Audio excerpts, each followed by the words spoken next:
Ikaw, kapatid, hihintayin mo pa ba ang millennium na yon bago mo ibigay sa Kanya ang buhay mo? Bakit hindi kaya gawin mong hari ang ating Panginoon sa oras na ito? Tagapanguna ng buhay mo.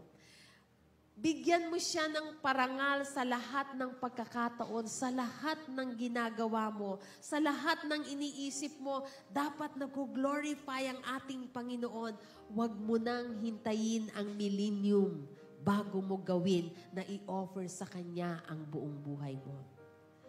Dahil kung gagawin mo ngayon na i-offer sa Kanya, gawin mo siyang ruler ng buhay mo, gawin mo siyang king ng buhay mo, at i-glorify mo siya sa lahat ng pagkakataon, kapatid, mararanasan mo ang heaven sa buhay mo.